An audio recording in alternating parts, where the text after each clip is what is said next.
magistrada de la tercera circunscripción del Tribunal Electoral del Poder Judicial de la Federación con sede en Jalapa. Y digo, he tenido la fortuna porque esta es una circunscripción que es muy rica.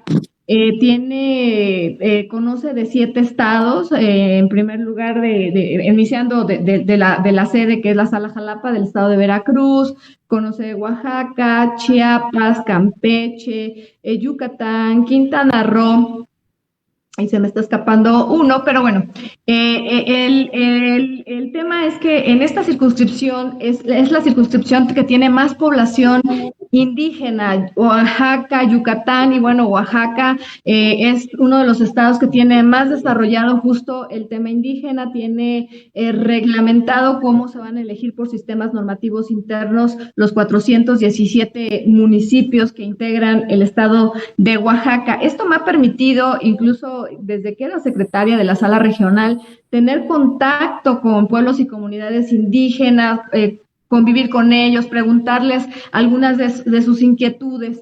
Es algo, digamos, muy rico, pero también muy complejo, porque cada asunto, es totalmente diferente. Pero bueno, por eso es que en este caso, pues puedo platicarles un poquito de mi experiencia, lo complejo, pero también lo rico de estos asuntos, porque siempre hay algo que aportan. Aparte, yo creo que los pueblos y comunidades indígenas, porque siempre cuando lo vemos nosotros desde fuera, nosotros creemos que la vida occidental, las reglas occidentales son las buenas y estas se deben de imponer ante los pueblos y comunidades indígenas. Y yo creo, por la oportunidad que me ha dado la vida, que hay muchas cosas de los pueblos y comunidades indígenas que nosotros también debemos de retomar y aprender y traernos a nuestra vida. Entonces, pues esa es Eva Barrientos y es un gusto estar con ustedes.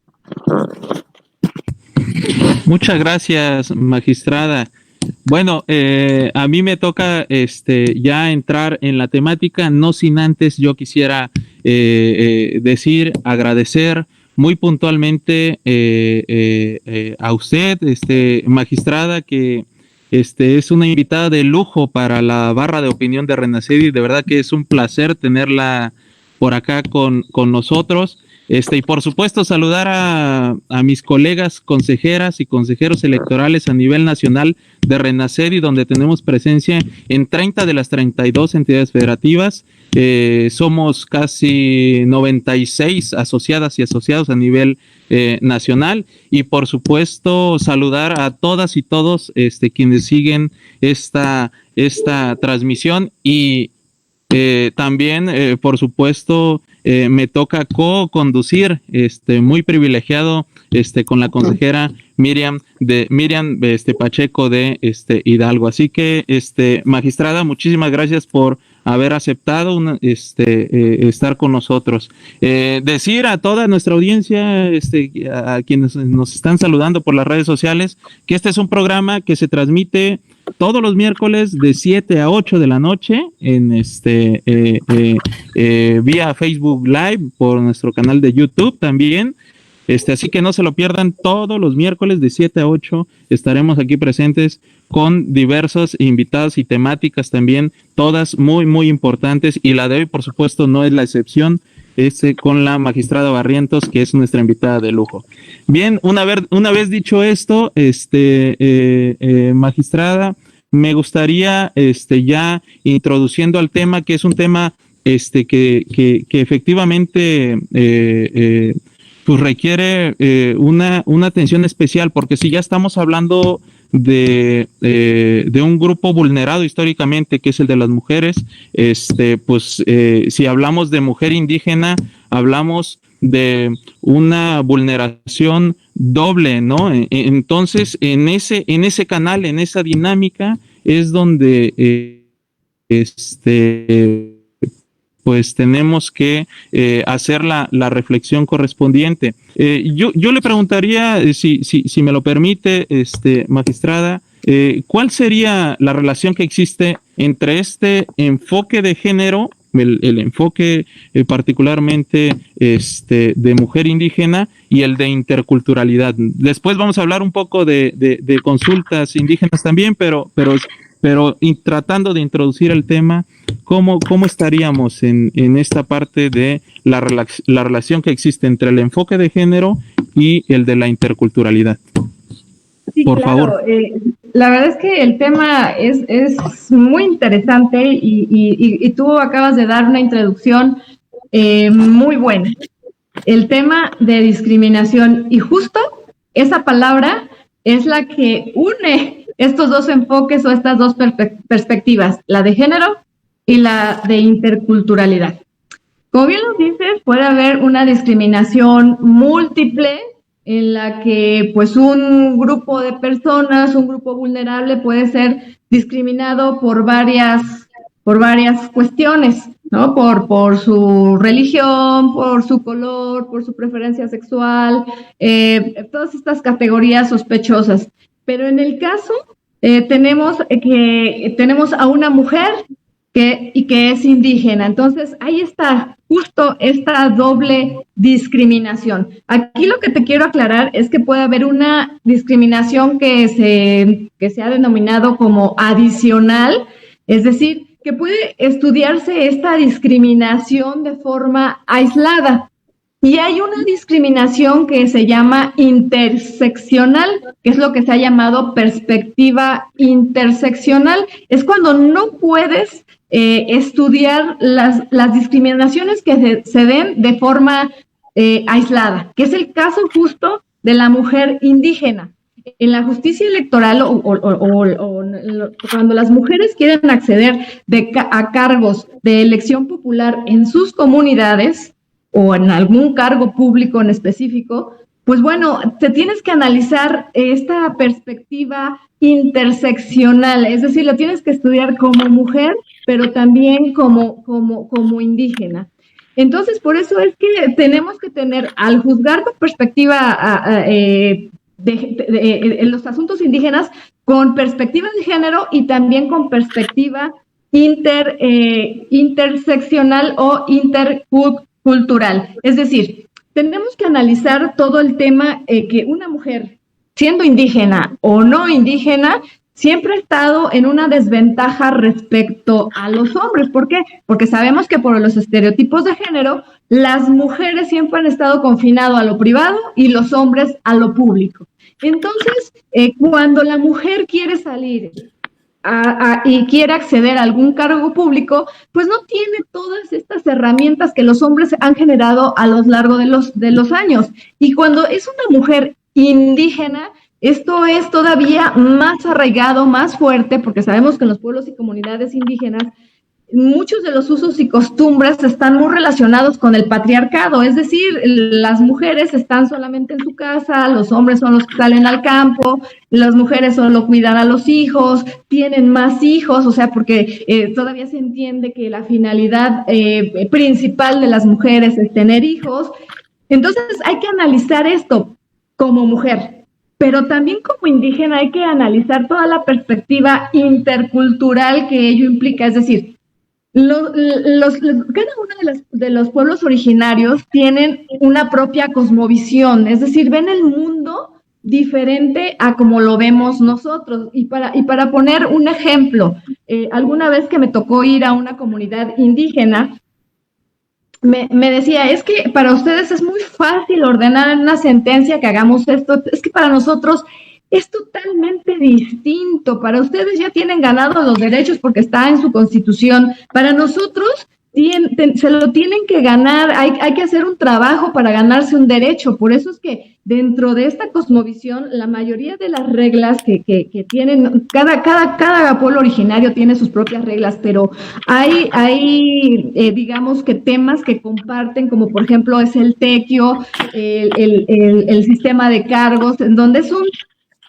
servicio comunitario, es decir, el tequio tienen que dar pues faena para poderse ganar algún cargo. El sistema de cargos empiezan incluso desde monaguillos en la iglesia, etcétera, y van subiendo, y si no han pasado por esos cargos, por ejemplo, no pueden acceder a un cargo del municipio, del ayuntamiento. Entonces, esta parte tenemos que entenderla porque se tiene que analizar cuáles son sus costumbres y a la vez también que la mujer también tiene derecho a participar de la vida política de su pueblo. Por eso es que están tan interrelacionados. Y aquí surge el principal problema. Las mujeres indígenas son las que tienen más impedimentos para acceder a cargos públicos. Primero porque no las dejan participar, tienen que pedirle permiso a su familia o a su marido. Si llegan a acceder a algún cargo público, pues no les dejan ejercer el cargo a plenitud, etcétera. Entonces, por eso es importantísimo y por eso el vínculo de este estudio que se tiene que hacer en sistemas, en asuntos indígenas, cuando la actora es una mujer indígena, desde esta perspectiva interseccional para emitir una sentencia, pero que realmente sea justa. Tenemos que analizar qué es lo que quiere la mujer, quiere participar con todas estas cuestiones, con todos estos obstáculos, pero también tenemos que ponderarlo respecto a cuáles son las costumbres en su comunidad. Entonces, es bien complejo porque muchas veces y antes así eran las sentencias en varias precedentes en donde se ordena tiene que quedar una mujer, y muchas veces por las costumbres, ¿cuál es la consecuencia? Que incluso se pone en riesgo su vida. Entonces, por eso es importante. Las problemáticas son las obreras, las estudiantes, los migrantes, aquellas personas, aquellas mujeres con discapacidad, incluso las trabajadoras sexuales, en particular las mujeres indígenas. Hace poco el Estado, se aprobó la obligación de que el Estado debe de garantizar la consulta a los pueblos y comunidades indígenas.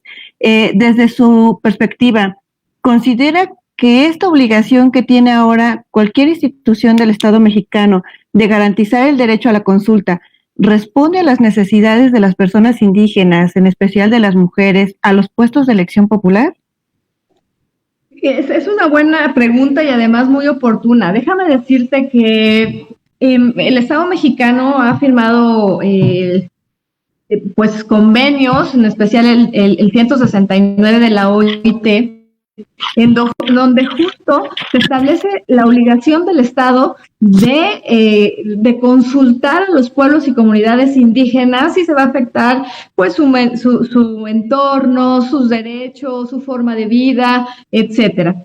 Sin embargo, aun cuando existe esta obligación convencional, lo cierto es que México no ha cumplido con este deber.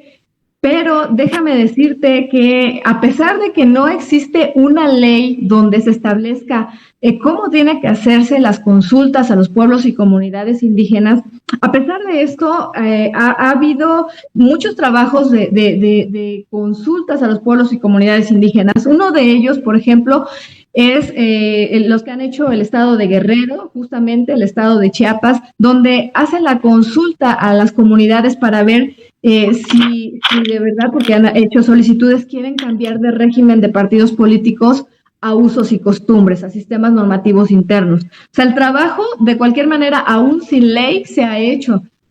Ahora, la buena noticia es que justamente el día de hoy la Suprema Corte de Justicia de la Nación acaba de ordenar al Senado que emita la ley de consulta. Esto, la verdad es que jurídicamente y para los pueblos y comunidades indígenas es un triunfo porque ya van a estar las reglas claras de cuáles son los requisitos para hacer consultas y garantizar su autonomía. Los pueblos y comunidades indígenas tienen derecho a la autonomía, tienen el reconocimiento de autonomía en nuestra Constitución. Entonces, a mí me hace algo fabuloso porque incluso han querido haber avances, por ejemplo, en el estado de Hidalgo, si no mal el recuerdo, consejera Miriam, donde pues declararon inconstitucional una ley justo porque no hicieron esta consulta, porque estaban haciendo una reforma en materia indígena sobre la participación política de los indígenas. Entonces, es importantísimo que ya se tengan las reglas claras.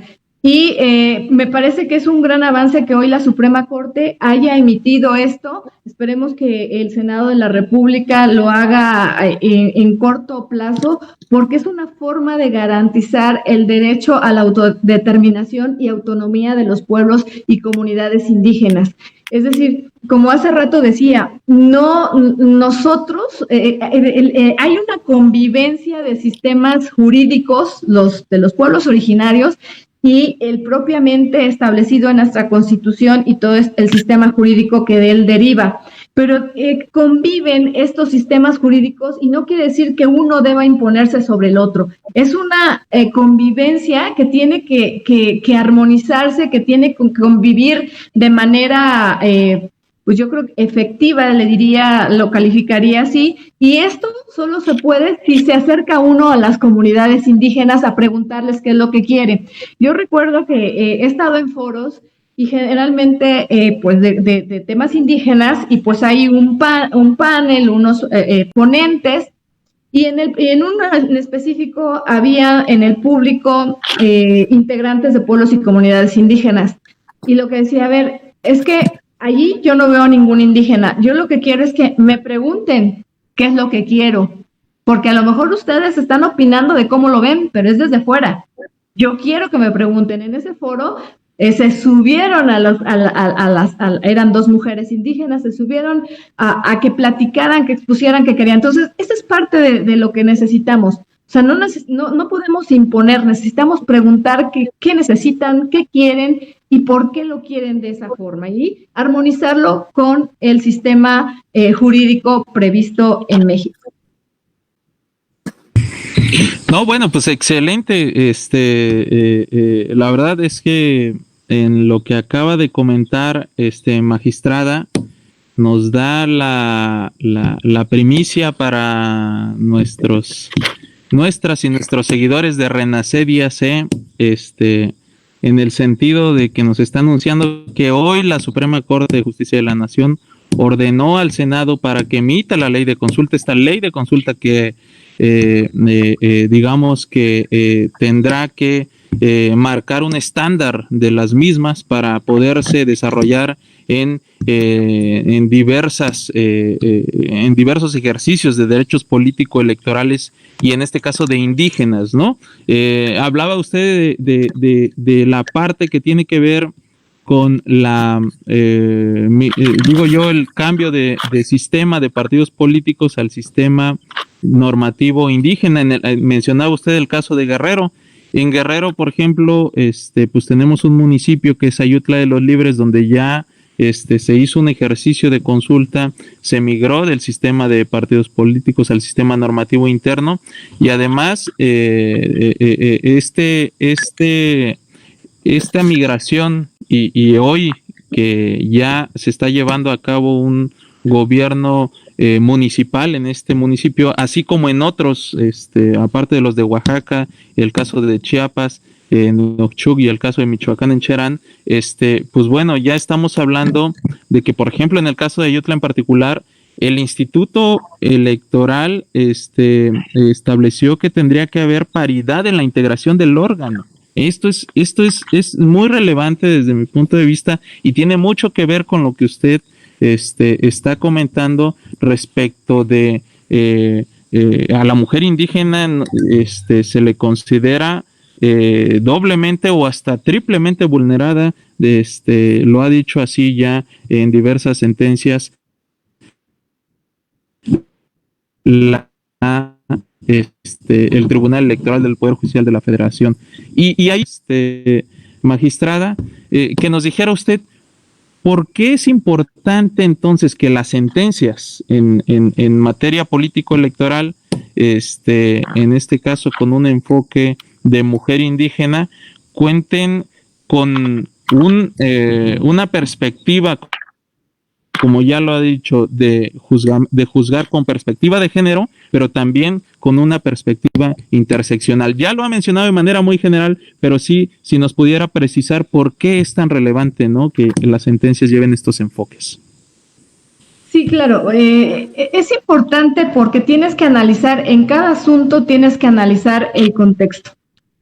el contexto en el cual se encuentra la mujer indígena. Es decir, tú primero, y ahí sí retomo las palabras de algunas consejeras de Oaxaca, donde ellos tienen la oportunidad de llevar a cabo reuniones conciliatorias antes de que se pueda validar o anular una elección, o incluso antes de la preparación de alguna elección de sistemas normativos internos.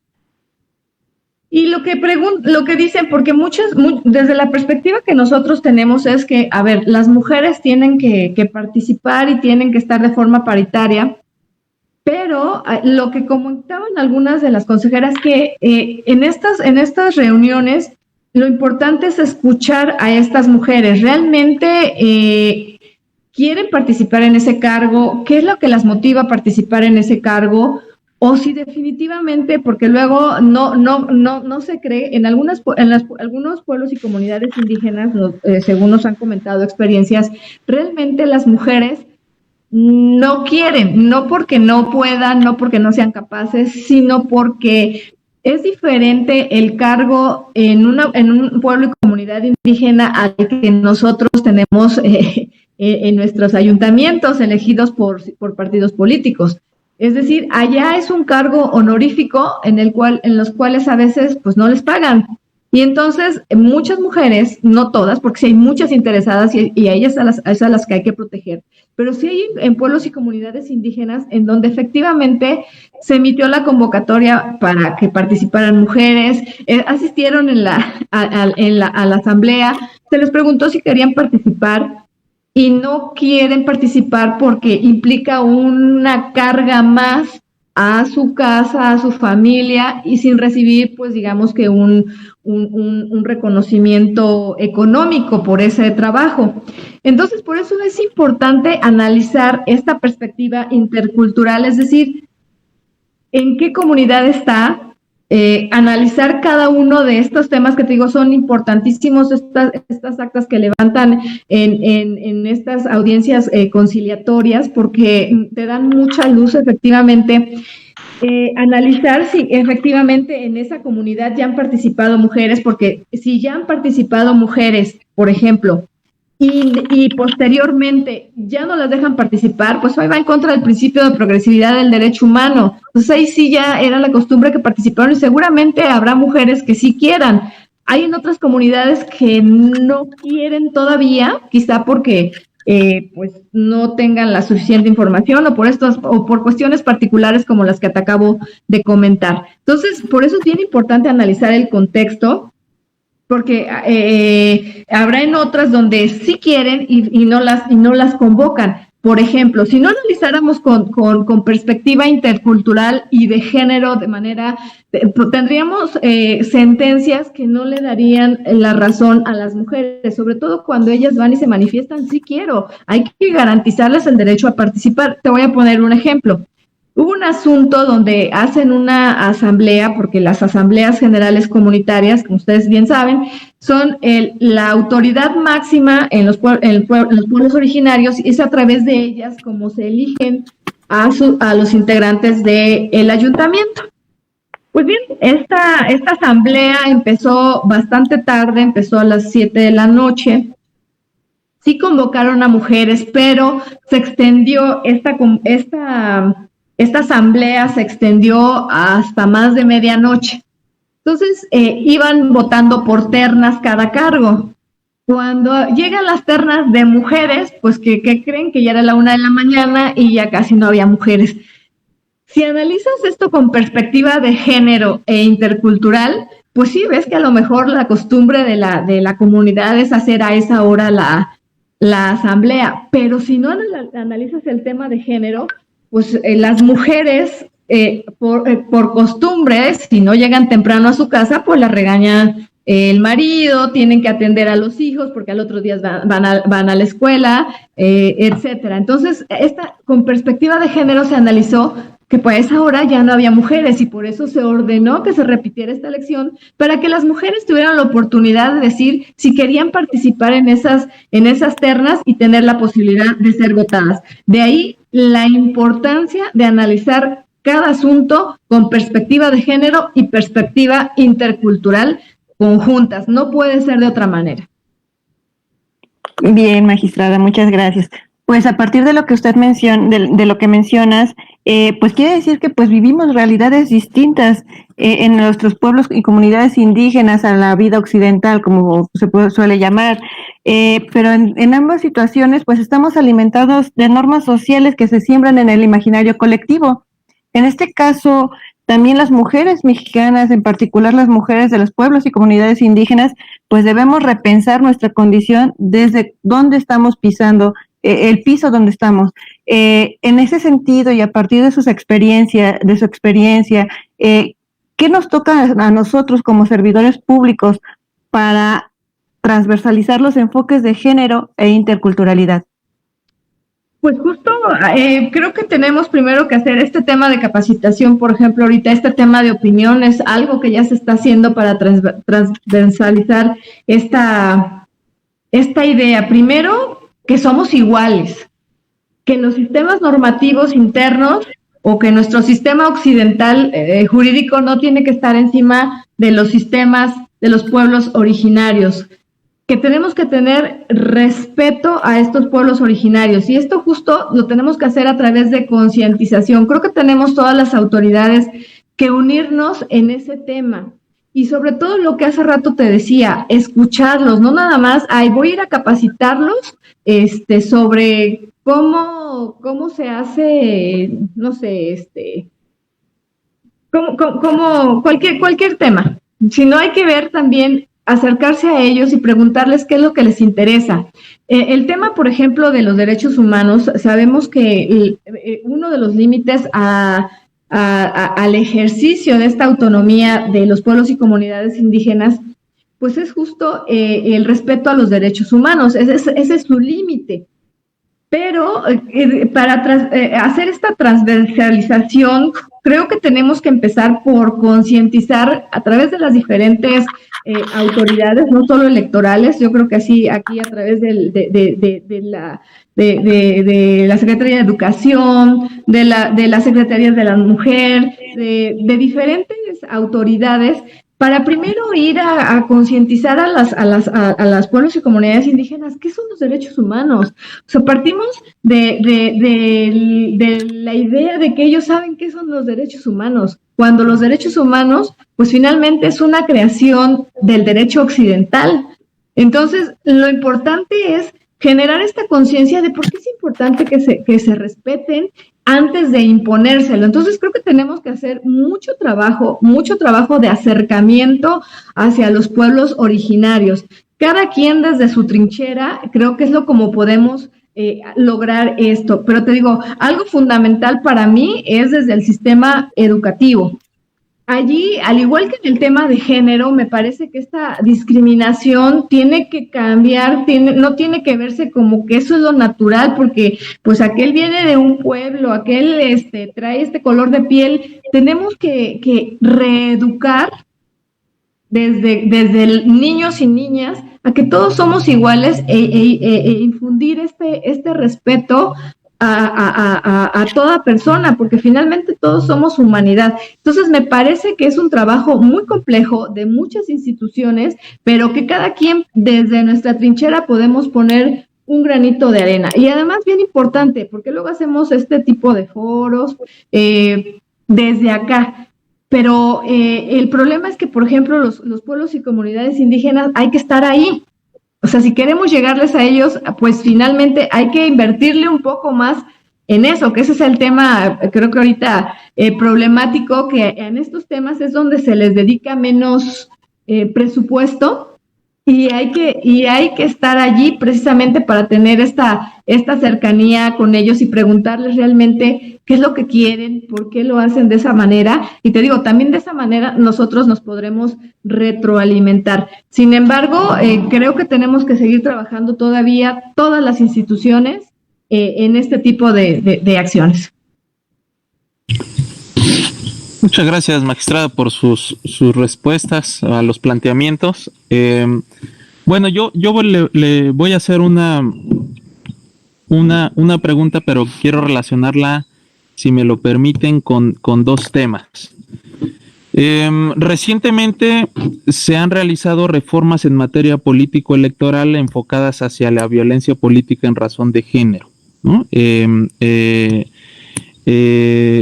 Considera que el tema deberá contar con un análisis diferenciado cuando se habla de mujeres indígenas en particular, es decir, violencia política en razón de género y en específico hacia mujeres indígenas. Y esa es la primera parte del planteamiento, pero la segunda quisiera hacer referencia a lo que comentaba un poquito antes en alguna respuesta que tenía que ver con una perspectiva donde los pueblos y comunidades indígenas tenían que estar insertos, digamos, que dentro de una coexistencia con el ejercicio de derechos político-electorales de manera occidental.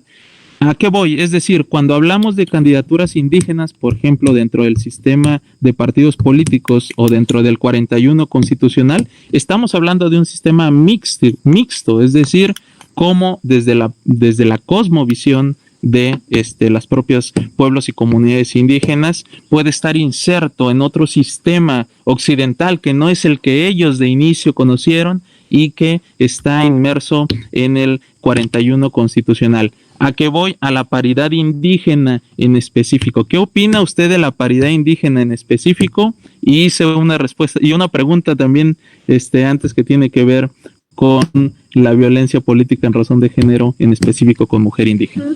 Sí, muchas gracias por su respuesta. Sí, mira, pues efectivamente acaba de haber una gran reforma publicada el 13 de abril, que fue un gran avance en donde, como ya bien sabemos, pues ya la violencia política por razón de género se sanciona en la parte administrativa, en la parte jurisdiccional y como delito, en la parte penal. Si tiene que haber, bueno, desde la propia reforma sí se establece una diferenciación. Justamente la reforma no se hizo, digamos, no se inventó. La reforma retoma muchos de los precedentes, muchos de los casos que se han suscitado lamentablemente en violencia política contra las mujeres. ¿Y qué es lo que se ha advertido? Pues que finalmente en los pueblos y comunidades indígenas la violencia política contra las mujeres todavía es más grave, más fuerte. De allí que se estableció en esta reforma que cuando se violente a pueblos, a mujeres de pueblos y comunidades indígenas, la sanción podrá ser hasta el doble cuando se violente a comunidades indígenas. Y aquí te quiero también comentar que en la reciente reforma de Oaxaca, en la armonización que hace de su ley, también establece que también se considera violencia política de género cualquier acto que pues restrinja o anula el derecho político electoral de una mujer con base en sus usos y costumbres. Entonces, desde luego que sí requiere, digamos que un tratamiento reforzado este tema de violencia política contra las mujeres en los pueblos y comunidades indígenas. Respecto al otro tema de la paridad, tocaste un punto también bien interesante en donde tienen que convivir y efectivamente empezaba hace un rato a decir que Oaxaca pues es el estado que tiene regulada la elección por sistemas normativos internos, porque bueno, además tiene muchísimos municipios, 417 que se rigen por ese sistema, pero hay otros estados, ejemplo Chiapas, donde también tiene muchísima población indígena. Sin embargo, allí no tiene reconocido este sistema normativo interno. Entonces, ¿qué es lo que pasa? Pues existen elecciones de tipo mixto, podría decir, en donde la asamblea comunitaria es la que elige a los candidatos y finalmente un partido político es el que registra ante el Consejo Electoral. Entonces, efectivamente es algo complejo porque muchas veces, pues sí, existe rechazo a que exista esta paridad. ¿Por qué? Porque pues finalmente es el pueblo el que elige y solo formaliza este registro el partido político, pero obedece en primer lugar a un acuerdo del pueblo originario. Aquí te puedo comentar un asunto complejo de este tipo, donde hay una elección de tipo mixta, donde pues hay una asamblea donde eligen a una mujer, justo a una mujer, pero pues resulta que luego hay otro partido político que registra también a su marido. Entonces un partido registra a esta mujer que fue electa por la asamblea, y a su marido lo registra otro partido político. Cuando se da cuenta de esto la asamblea o el pueblo, pues llaman a otra asamblea, y la asamblea decide que ella ya no tenía que ser la candidata porque pues los traicionó, porque su marido estaba en otro partido político. Bueno, el caso es que cuando sucede esto, ya había pasado el registro, ya había registrado el partido político a esta mujer electa en la asamblea. Presentan con base en la decisión tomada en la segunda asamblea al Consejo General, pues que quieren cancelar el registro de esta mujer porque ya la asamblea ya no la quiere. Entonces lo que hace el instituto, pues con base en las causales de procedencia de cancelación de registro, pues es que esa no la tengo, entonces no procede en la cancelación del registro. Llega la elección, gana la planilla donde había sido electa esta señora como regidora, como síndica. ¿Y qué es lo que sucede? Pues nunca le dan protesta, empiezan a amenazarla, a hacer violencia política en contra de ella. Entonces, es realmente problemático hacer esta coexistencia. Por eso la ligo con la pregunta que hacía hace un ratito la consejera Miriam. O sea, realmente tenemos que trabajar un poquito más en este acercamiento con los pueblos y comunidades indígenas, porque lo que sienten ellos es que las sentencias, conforme al derecho positivo vigente, pues es una imposición y obviamente es muy difícil que la cumplan. Entonces, sí es muy complejo, tenemos que seguirlo trabajando. Y el otro tema que va ligado con esto es justo también lo que retoma con base en estas experiencias, que es muy difícil pues generar esta aceptación de la paridad, esta aceptación de la participación de las mujeres. Es que ya en la reciente reforma de violencia política se estableció que la integración o la participación de las mujeres en los pueblos originarios va a ser de forma gradual, justo para hacer esta concientización de la importancia de la participación de las mujeres en asuntos políticos. Si no, de otra manera es dificilísimo. Lo que se genera es violencia, incluso que puedan matar a la mujer que está interesada en participar en política. Entonces, por eso tiene que ser de forma gradual. Hace rato les comentaba, si en la anterior integración hubo una mujer, bueno, atendiendo al principio de progresividad, mínimo tiene que haber otra mujer, si son dos, mejor. Y siempre en este tipo de sentencias, cuando se habla del tema de gradualidad, lo que se les dice, a ver, si bien es cierto, sí, en te exhortamos a que en la siguiente integres más mujeres, y se les da cursos, se les ordena que se les den cursos de capacitación, de sensibilización, etcétera. Entonces, esa es la idea, y por eso tiene que ser de forma gradual en los pueblos y comunidades indígenas. Algún día se tendrá que lograr, pero no de forma tajante e impositiva, porque entonces lo rechazan los pueblos y comunidades indígenas. Muy bien, magistrada. Bueno, pues la conclusión a lo que menciona es que parte de nuestras obligaciones de los servidores públicos, en particular de los institutos estatales electorales, es primero pues capacitar,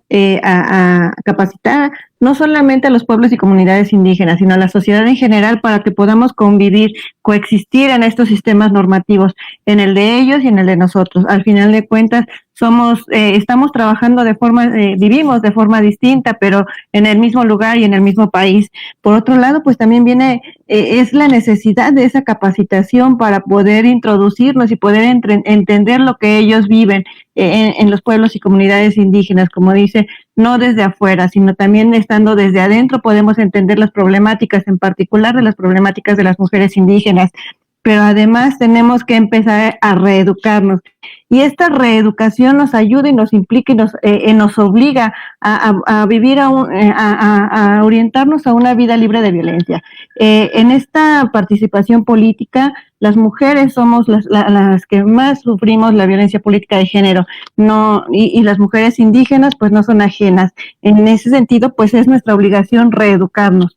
Pero además, de todo esto, de concientizar, capacitar y reeducar, ¿cuáles han sido, pero además son los retos de las autoridades jurisdiccionales para garantizar el derecho de las mujeres indígenas? Desde el punto de vista jurisdiccional, pues todavía hay muchos retos. Y hablando de lo que hace rato me preguntaba Mar de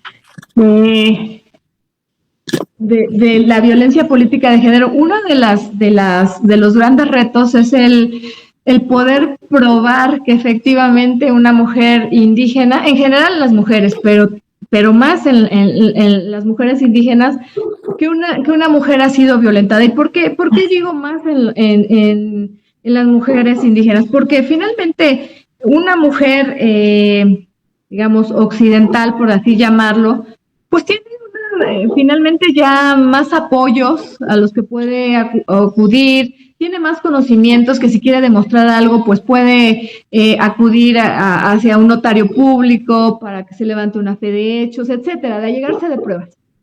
Pero en los pueblos y comunidades indígenas, la mujer está un poco más indefensa y solamente es su dicho de que fue violentada contra el dicho del que la violentó. Entonces es muy, muy, muy difícil comprobar esto. La mayoría de los asuntos que llegan no traen pruebas, entonces nos tenemos que allegar de cualquier indicio que podamos tener. Incluso hemos tenido que hacer mano o echar mano de informes circunstanciados que en general, pues digamos que no forman parte de la controversia o del problema, pero que hemos tenido que tomarnos en cuenta, de videos, que generalmente lo que se dice, pues sí, ese es un video, pero pudo haber sido editado, pudo haber sido producido, es una prueba técnica, no tiene valor probatorio pleno. Tenemos que llegarnos, entonces ese es uno de los principales problemas, y que muchas veces por eso las mujeres se desaniman y ya no quieren denunciar, porque dicen, a ver, ¿para qué denuncio? Si no voy a obtener nada más me arriesgo, gasto dinero, si denuncio, pues obviamente la violencia que estaban ejerciendo contra mí, pues ahora se hace más grande porque se enojan de que los denuncié. Entonces ese es un gran reto, ¿no? Tener esta perspectiva de género intercultural a la hora de juzgar, para que nos alleguemos de cualquier indicio que nos pueda indicar que sí ha sido violentada. Y si no hubiera en el expediente, pues de manera oficiosa requerir lo que pudiera demostrar que sí hubo violencia política de género. Ese es uno, probar que sí hubo violencia política de género.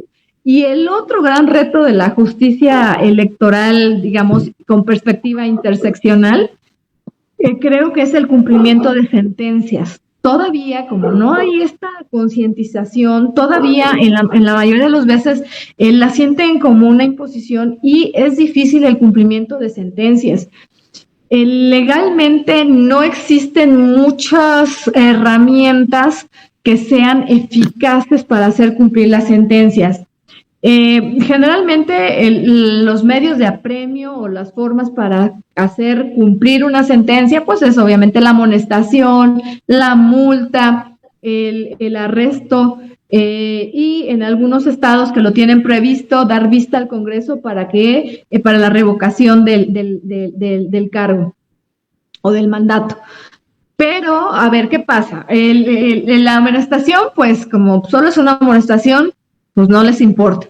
El arresto, la multa, prefieren pagar antes de restituir o pagarle a la mujer que no está ejerciendo el cargo, por ejemplo. El arresto, generalmente lo que hacen es que se amparan. Y entonces, si se amparan, pues ya dejan sin eficacia, porque ese es el otro tema. Cuando se ordena un arresto, solicitan un amparo y se les dan. A mí me parece que esa parte se tiene que revisar, porque si ya es ordenado por otra autoridad jurisdiccional en cumplimiento de una sentencia, creo que no debería de proceder el amparo, justo para no dejar ineficaz esa medida para que se cumpla la sentencia. Y el procedimiento de vista al Congreso para que los quiten, en primer lugar no lo tienen todos los estados, y en segundo lugar lo que sucede es que sí, se les da vista para que inicien el procedimiento de revocación de mandato, pero no lo hacen de inmediato. Entonces,